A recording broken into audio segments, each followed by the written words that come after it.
¿Cómo es el funcionamiento de las encuestas electorales en Colombia? Las encuestas en las últimas 5 décadas se han intensificado, ya que es una herramienta vital para mostrar tendencias. Sin embargo, estas no son las que se reflejan en las urnas. Ahora veremos qué dicen los autores. Jorge Ricardo Palomares, en su publicación El balanceo constitucional y la aplicación del método de proporcionalidad en las encuestas electorales, publicado en mayo de 2017, plantea cómo la Corte Constitucional hace cuestionamientos sobre la interpretación de las encuestas y su manipulación por diversos grupos sociales, ya sea para su beneficio como para degradar una posición frente a los candidatos y sus políticas. El gran problema es cómo se lleva a cabo estas encuestas, ya que si se comparan muchas encuestas en el mismo periodo y en diferentes fechas, las empresas dedicadas a este trabajo muestran cómo se distancian los resultados una de otra.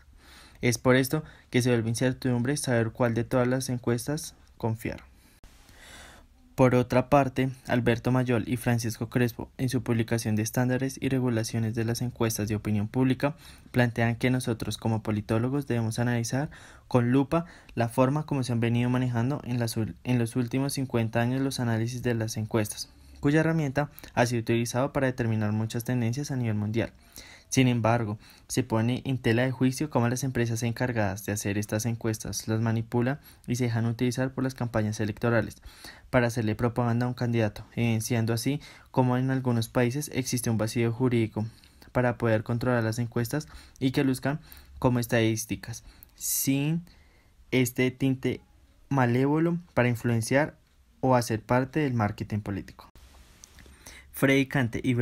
Verónica Ramírez Montenegro, en su publicación ¿Son libres los votantes en Colombia?, plantean cómo en el clientelismo y el mercado político se han encargado de que se cuestione si realmente se tiene la libertad al votar o no, ya que como vemos durante las elecciones de todo tipo, se evidencian cómo existe la coerción a un determinado grupo social o cómo se compran votos en asados y demás actividades en las que se compromete al votante por un candidato determinado. Son estos los factores determinantes para condicionar la conducta del hombre, y Colombia es la sociedad ideal para hacer todo tipo de trampas debido a la desigualdad social que se presenta. La misión de la observación electoral en el 2011, en su publicación Encuesta Percepción Electoral de los votantes colombianos, hacen una serie de planteamientos para el fortalecimiento de las instituciones, la democracia y una mejora en las políticas públicas. Muestran cómo las mujeres no son partícipes de las elecciones, incluso sobrepasan la población masculina, con una diferencia de casi 3 puntos porcentuales de abstinencia en el ámbito político. Se preguntan por qué las instituciones estatales no hacen partícipe a las mujeres en sus cargos de manera masiva, y la manera de integrar a los grupos étnicos como afrodescendientes y población indígena, sin dejar por fuera a las personas con alguna discapacidad. Es por esto que se hace un llamado a los partidos y a todos en general, a que se promueva la inclusión de todos los sectores sociales para así mantener la paz y un equilibrio de poder. El DANE, en su última encuesta de la cultura política, año 2017, evidencia cómo las personas mayores de 18 años participan porque tienen esperanza, costumbre y por empezar a participar activamente en la política. Esto es el 70.4%. Y los que no, por razones de corrupción, la falta de cumplimiento a sus promesas y el desinterés, están en un 28.7%. Cabe aclarar que este informe se hizo con una población cercana a los 26.000 habitantes. Sin embargo, esto no muestra la realidad política de los casi 35 millones de personas que son aptas para la votación y participación política. Esto muestra la debilidad de las encuestas frente a temas relevantes como lo son las elecciones. Los investigadores de la Registraduría Nacional, Nicolás Liendo, Laura Mejía, Guillermo Orjuela, hacen un análisis de las posibles causas de la abstención y se cuestionan si la democracia es la participación del pueblo y elige la mayoría a un representante. Sin embargo, se ve como la mayoría no participa. Surge la pregunta, ¿es legítimo que la minoría que vota es quien está gobernando? La respuesta a esta pregunta es polémica, ya que dentro del Estado de Derecho se garantiza la libertad de votar o no, aunque algunos grupos de presión lo utilizan para debilitar el accionar estatal y poner en duda su legitimidad. Pilar Díaz Hernández y Vanessa Moreno Martínez, en su publicación La ausencia del voto por parte de los jóvenes en Colombia, muestra que los jóvenes son el 28% del total de los aptos para votar, donde la mayoría usa las redes sociales y demás escenarios de socialización para hacerse escuchar y pronunciar sus intereses frente a las diferentes agendas políticas.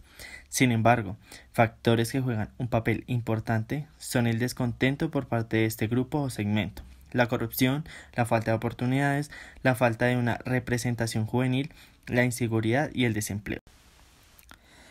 En la revista Semana, cuando entrevistan a Mark McKinnon con el título de La percepción es igual a la realidad, este gran estratega político se ve imparcialmente cómo Colombia necesita nuevos políticos que no sigan doctrinas ya establecidas por otros, ya que esto es un detonante para la corrupción. Esto lo sugiere, ya que como vemos hoy en día se ha destacado miles de escándalos en torno a esta problemática. Incluso la inseguridad que vive el país se debe contrarrestar con nuevas políticas y nuevas formas de gobernar, y que no existe unas reglas claras para evitar muchos índices de corrupción. Alejandro Moreno, Rosario Aguilar y Vidal Romero, en su publicación titulada La precisión de las encuestas electoras en México, un análisis de las fuentes de error, muestra cómo se puede errar en las encuestas electorales en cuanto a quién será el ganador de las contiendas, ya que puede haber jugadas de los partidos políticos en alianzas y hacer aún más difícil determinar quién será el ganador. Esto se asemeja a lo que sucede en Colombia, pues en muchas ocasiones las coaliciones son las que determinan quién ganará, ya que aquel candidato que puntea las encuestas perderá por dichas alianzas. Lila Schneer y James Drummond, en su publicación Flujos de mensaje mixto de campaña y calendario de la decisión del voto, afirman que hay factores determinantes durante las campañas, pues de esta manera se pueden influenciar o no las personas a la hora de votar.